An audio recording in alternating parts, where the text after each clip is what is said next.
आज इस my inspiration programme में आपने मुझे चांस देने के लिए। मेरी जो इंस्पिरेशन है वो मेरे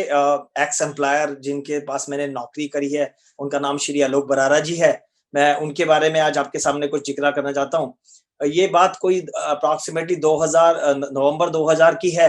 ये जब मैंने एक उनकी कंपनी जॉइन की और मेरे जो एक्स बॉस थे जिनके साथ मैं पहले दूसरी प्रीवियस कंपनी में काम करता था, तो उन्होंने वहाँ पे as a finance head join किया, तो उन्होंने मुझे एज़ अपने सबॉर्डिनेट के साथ मुझे एज़ ए सबॉर्डिनेट अपने साथ उस आलोक बरारा जी की कंपनी में लेके गए। और जब मैं उस कंपनी में जॉइन किया और विदिन 3 मंथ्स मेरे बॉस जो थे, जो मुझे उस कंपनी में लेके गए थे, उन्होंने रिज़ाइन कर दिया और मुझे डायरेक्ट आलोक बरारा जी के साथ काम करने का मौका मिला। आलोक बरारा जी हिंदुस्तान में पैदा हुए थे, लेकिन सारी उनकी पूरी एजुकेशन जो सब कुछ थी, वो सब यूएस में हुई थी और वो मोस्टली इंग्लिश में बात करते थे और मेरा जो ज़िंदगी का जो करियर का हिसाब था, वो मैं इंग्लिश मेरे से बहुत दूर थी। तो वो क्या बोलते थे, मैं क्या समझता था, बहुत बड़ा डिफरेंस हो जाता था और मैं बड़ा परेश और जैसे ही मेरे बॉस ने रिज़ाइन किया, तो अभी तक तो मैं इस कन्फ्यूज़न में था कि भई, जब वो मेरे बॉस मुझे बताते थे, ये काम करना है, तो मैं ईज़िली कर देता था। अब वो मुझे डायरेक्ट वन टू वन उनके मेरे अपने बॉस के साथ जो मिस्टर बरारा है, उनके साथ काम करना पड़ा। मैं आज इस चैनल के माध्यम से उनको फिर दोबारा से दिल की गहराइयों से उनका धन्यवाद भी करना चाहता हूँ कि उन्होंने मेरे साथ बड़ी पेशेंसली काम किया और उन्होंने मुझे बहुत सारी चीज़ों में उन्हें काफ़ी चीज़ें उन्होंने हिंदी सीखनी शुरू करी और मैंने इंग्लिश सीखनी शुरू करी और हम दोनों ने मिल कर के उस कंपनी में काम शुरू किया और मैं जब उनके साथ क्योंकि I was the only person in finance, तो मैंने देखा कि कंपनी धीरे-धीरे ग्रो कर रही थी और काफ़ी ज़्यादा हम लोग आगे चल रहे थे, तो फाइनेंस में एक्टिविटीज़ बढ़ रही थी। जब मैं उनको देखता था, जो उनकी नॉलेज लेवल मैंने देखा या जो उनको चीज़ें, बिकॉज़ वो प्रिंट मीडिया की कंपनी थी और उनका एजुके मतलब जैसे कोई आर्टिकल होता था, उसमें कोई गलती ढूँढना, वो तो मुझे लगता था वो बहुत इंटेलिजेंट हैं, तो वो डेफिनिटली ढूँढ लेते थे, लेकिन उनकी जो ओवरऑल नॉलेज थी, वो एक्स्ट्रा ऑर्डिनरी थी। जब मैं कोई फाइनेंस की चीज़ भी फाइनेंशियल फिगर्स भी डिस्कस करता था, तो तब वो इमीडिएटली जहाँ पे भी मतलब मेरी से कोई मिस्टेक हुई भी होती थी, इमीडिएटली वो उस फिगर को पॉइंट आउट कर लेते थे। तो मैं बड़ा मतलब सोचता था, यार ऐसे कैसे, मतलब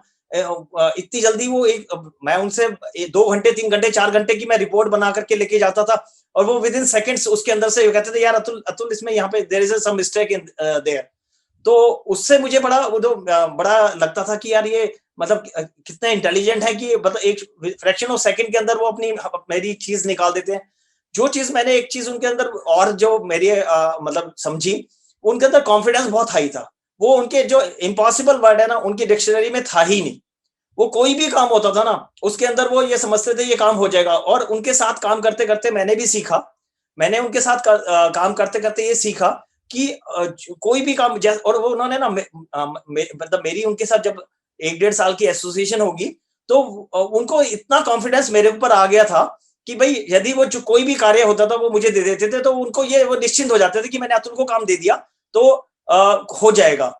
वो बहुत सारी बार ऐसा होता था, वो मुझे ब्लैंक लेटर साइन करके देते थे और मैं बैंकों में जाकर के, क्योंकि हमारी फॉरेन रेमिटेंस आती थी, मुझे बैंकों से डील करना पड़ता था। तो मुझे इससे उनके साथ जो काम करके ये चीज़ समझ आई कि जो कॉन्फिडेंस लेवल है, उनका बहुत हाई था। उन्होंने ट्रस्ट लेवल, जो मतलब नॉर्मली क्या होता है कि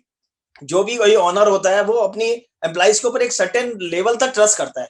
उन उन आलोक बरारा जी की मैं आज इस प्लेटफ़ॉर्म से इतनी ये और ख़ासियत बताना चाहता हूँ कि उन्होंने मुझे ब्लैंक चेक बुक्स अपने दे रखी थी। मुझे याद है अच्छी तरह, मैं 4 या 5 साल, मैंने 5 पौने 5 साल के करीब मैंने उस कंपनी में नौकरी करी और वो सवा से डेढ़ महीना ऐसा टाइम होता था, जून के अंदर वो यूएस जाते थे। तो सारी चेक बुक्स वगैरह सब चेक बुक सब ब्लैंक लेटर हेड्स वगैरह सब मुझे देके जाते थे और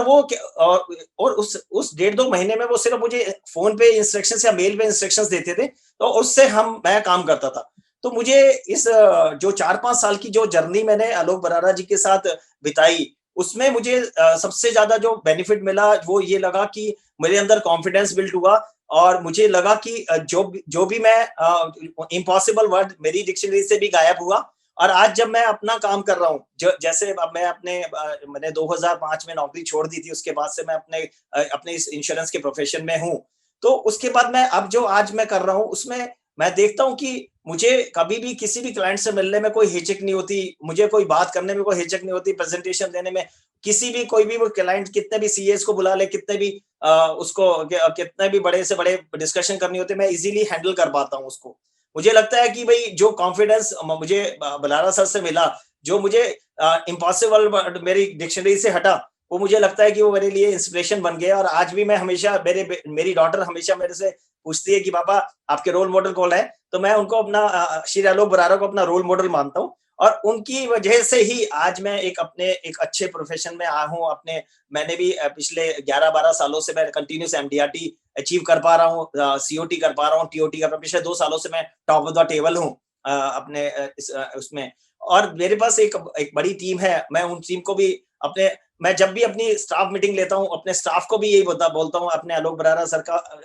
रेफरेंस ज़रूर देता हूँ और मेरी आज उम्र अप्रॉक्सिमेटली मैं आई एम 50 राइट नाउ। यदि मैं 50 साल में की उम्र में यदि बात करता हूँ, तो मैं ये मानता हूँ कि उस 5 सालों में जो मेरी नॉलेज और मेरा जो कॉन्फिडेंस और जो मेरा जो गेन किया है, वो 50% से ऊपर है। बाकी 45 सालों में मैंने 50% अचीव किया है। तो ये मेरी जो एफपीआरटी जो उसके बाद हमने बहुत सारी संस्थाएँ में काम करा। एक हमने अपने इंश्योरेंस एडवाइजर्स के लिए एक संस्था बनाई। ये सारी इंस्पिरेशन वहीं से ली जहाँ से हमने कि हमें आगे कंट्रीब्यूट करना है, कुछ आगे बढ़ना है, इंडस्ट्री के अंदर लोगों को जो हमारी इंडस्ट्री के लोग हैं, उन लोगों की लाइफ में हेल्प करनी है। तो ये सारा कुछ जो गेन वाला पार्ट हुआ, वो मेरा आलोक बरारा जी से हुआ। ये this is from my side on this आज के टॉपिक के लिए। Thank you.